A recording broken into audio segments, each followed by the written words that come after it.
Welcome back, friends, to a new Magic Arena video, and what we're going to be doing today is something a little different than the norm. That is right, we are going to be talking about the Guilds of Ravnica set that's going to be coming out, as well as the current standard meta and the meta moving forward. I feel like a lot of people are not talking about that kind of stuff, and if you haven't guessed by now, this video is definitely going to be a voiceover. I don't typically do these kinds of videos, and if you want to know about the deck that's being played right now, then check the description below. There'll be a deck list link to Aether Hub, as well as a typed up list so that you can highlight it, copy it, and directly import it into Magic Arena. So where do we begin? Okay.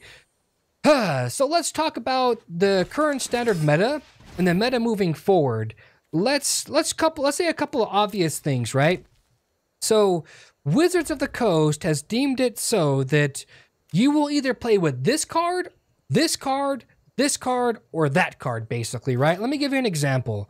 Chandra Pyromancer, Chain Whirler, Heart of Kirin, Scrapheap Scrounger, Vraska's Contempt, Torrential Gearhulk. Should I continue, right? This is what I'm talking about. Wizards of the Coast is being notorious right now for power creep. And I'm not talking about power creep for like the set. I'm talking about power creep for certain cards. Like they're distinctively making certain cards significantly better than everything else, basically. And they're forcing players into making that a norm or like a standard type of thing, right? Like you have to play with these cards or you get dumpstered. Here's an example.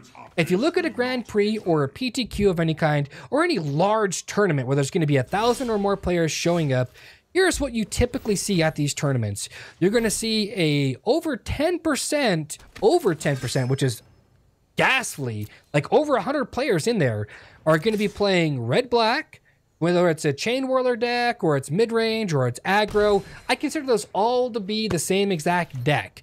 Or you're going to see red deck wins. That's an entirely different genre by itself. You're going to see Scarab God. You're going to see just Dimir mid-range, basically. You're going to see Dimir Control, variant of it, right? You're going to see Esper Control. I guess what I'm trying to get at here, instead of kind of going on and on and on, is that right now in Standard, and it's been like this, by the way, since before even this Standard rotated in, it's Wizards of the Coast are making the meta the way they see fit. Instead of letting the player base pick and choose what cards they want to play with, like instead of saying this card, Assassin's Trophy, right? Instead of saying, oh, well, Assassin's Trophy is so unbelievably powerful, it has to see standard play. It's going to see Modern and Legacy, of course. Everybody knows that. You know, instead of making a card so unbelievably powerful like Assassin's Trophy, why don't they make the set itself stronger, right? Why am I still seeing cards that don't equate to each other? Like, I'll give you a good example, right? In Guilds of Ravnica, the Guild Mages. Obviously, some of these Guild Mages are significantly better than the other ones, and they will for sure see play, right? So let's take a look at the Legion's Guild Mage. I'm not going to pop up the screen, but this is just to give you a good example in your brain, right? You know, it's 5 colorless and a red. Tap it, it deals 3 damage to each opponent. It's a 2-drop, by the way, right? And yeah, tap a 2 colorless and a white, tap another target creature. That is so unbelievably underwhelming compared to, let's say, I don't know, let's say the League Guild Mage, which is the Izzet one. You can draw a card for 4, or you can copy an instant or a sorcery with convert a mana cost X and choose a new target for it. That's powerful. That is really powerful. On a stick, that's really powerful. You know, she's going to basically allow you to double Wizard's Lightning somebody, right? Or whatever the case may be. Which way you use it, this Guild Mage is going to have so much better use or much more utility, I don't know what you want to call it, over the Legion Guild Mage, right? Now let's look at the House Guild Mage, which is the Dimir one. Matt, pay 2s, you know, you get a target creature doesn't untap during its controller's untap step. Powerful. Then you've got this Surveil 2. Powerful. What I'm trying to get at is that none of these are anywhere near on the same level as one another. People will have their favorites, you know, people say the Conclave is really good or the House Guild Mage, yada, yada, yada. I'm not here to debate which one's better. What I'm trying to point out to you is that there's an obvious difference in these cards' power levels. Like, let's take it a step further. Let's look at the legendary creatures, right? Like, you've got Emera. Emera is a really powerful card. Then you've got Izoni, the Thousand-Eyed. And I'm not putting these cards up on the screen because I don't want to clutter the whole screen. This is just to give you an example, and if you're following the set, you know exactly what I'm talking about. You know, look, in power level differences, they're respectively, I would say, about even, to be honest with you. I think they're kind of good. But then you've got a card like, you know, the Dimir dual card, right? The legendary 3/5 creature. It can't be blocked, and when it deals combat damage to your opponent, you exile a creature they controlled, and you shuffle that card back in its life. All I'm trying to say here is that that card is unbelievably powerful, and it's so much better than the Niv Mizzet, and it's so much better than Izoni and Emera. So much better. How come Wizards of the Coast cannot make these cards equally in standing, like equally powerful, right?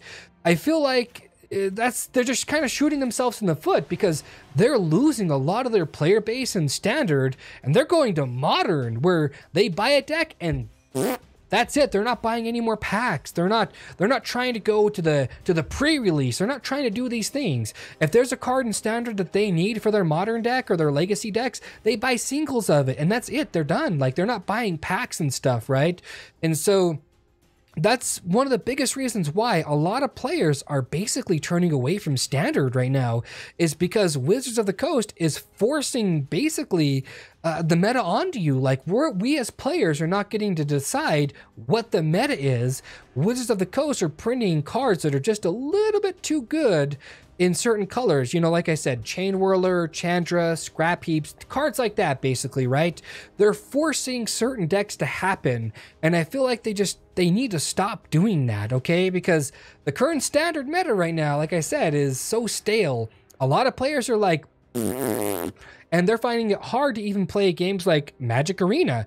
Like, they play it because, well, it's something to do, but would they play it for hours and hours and hours and invest a lot of money into it or whatever? Probably not, and here's the reason why. Because Standard right now is kind of, you know, I play Standard and I'm a big advocate for Standard, but the way that it's going is they're just shooting themselves in the foot, and that's all I'm going to say about that. So let's talk about the meta moving forward, right? And I'm sorry if this video is a little bit like, you know, left field, right field, so on and so forth. And I'm sorry if you feel like this is a kind of like a rant video or whatever. Like I said, I don't really do these kinds of videos all that much because I want to make sure that I can see the full set, see how the Standard meta is, and then I'll give my opinion about it, right? But the comments I'm reading right now with a lot of these cards is either it's really good and playable, or it's really sucky and it's not playable. There's nothing really in between. There really isn't. There's a lot of like, oh, well, that'll go into my EDH deck. But that's not really a sanctioned format. I mean, it is, but let's just move on, all right? Okay, so the Standard moving forward, as it stands right now, Dimir on its own is unbelievably powerful, okay? Golgari is kind of powerful, but I feel like it's kind of like this, right? Would you rather be playing red-black Chain Whirler, or would you rather be playing Dimir mid-range? Simple as that. There's no competition whatsoever. Red-black Chain Whirler is the best deck in the current Standard meta, just like I feel like Dimir is going to be the best type of deck you could be playing. Now, what cards would I be putting in? All that good stuff. Well, of course I'd be putting in the Silencer. It's such a stupid good card. Of course I'll be putting in the Spectre. It's such a stupid good card. You know, I don't know. Like, I guess maybe I'm just a little frustrated because I'm really hoping for more. I really, really am. I'm hoping that the set doesn't make us have to play certain types of Standard. Like, I would like my freedom back, right? I want to say, well, I can play... You know, I can play Emera inside of like a Boros deck or whatever if I really want to, or, you know, I don't know. I don't know, like I'm a little disappointed about it all. I really am, because yes, the cards are powerful, but I feel like they're just pushing us. They just keep pushing us and pushing us and pushing us to play with these specific cards, so that these specific cards are the only cards that see Standard gameplay. Like, who doesn't want to play a 16/16 worm that's indestructible? I just don't think it's going to see a lot of Standard play, even though it's a buy a box promo. I really just don't think it's going to. And because, you know, it costs a lot of mana, or you've got to have a really large board, and it basically eats a Vraska's Contempt or a Seal Away or a Ixalan's Binding. Like, it's too easy to deal with for the mana cost is kind of what I'm getting at. And I don't know, maybe I'm venturing into this weird moment. And let me know in the comment section, like, are these videos okay? Did I do a bad job of commenting?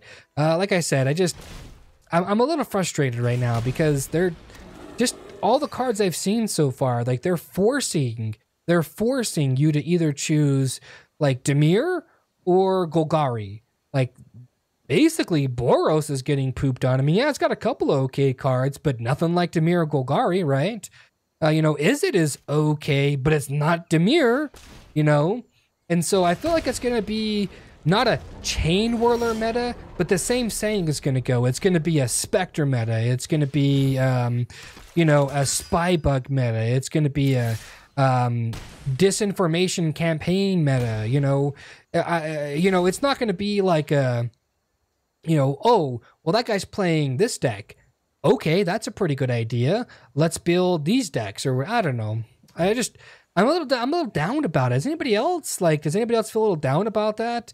Because I'm excited for the meta. I really am. I would like to play it and all that good stuff, but like, I'm just looking at all of these cards and there's only so many cards that's going to see gameplay. Rather than having like this Blood Operative, it looks good. It's a 3/1 lifelinker, you know. When it comes into play, it does something and all that good stuff. Probably isn't going to see standard gameplay. I'll be honest with you, it just probably isn't. It's not good enough. It's good, you know. History of Benalia is good, but it's not good enough, if that makes any sense, right? I mean, that's just one card. I mean, you've got like other cards like the Midnight Reaper, and I know I'm not putting these cards up on the screen here, but you've got cards like Midnight Reaper. It's a 3/2 for 3. Whenever another creature, non-creature token dies, well, you get a draw card and it deals the damage to you. Seems pretty good. Is it good enough to see standard gameplay? It might. You know, if it was an enchantment or an artifact, it's significantly better. It'd be way better. You know, having that ability on a creature, in my opinion, is not very good. Yes, it replaces itself when it dies, but realistically, I don't know. Like, I like the set. I like the set that's coming out. I just feel like right now they need to kind of poop or get off the pot, and that's all I'm gonna say about that. Let me know in the comment section. Did you enjoy Did you enjoy this? Did you didn't like it? I don't know. Yeah, that's all I'm gonna say about that. And yeah, stay classy.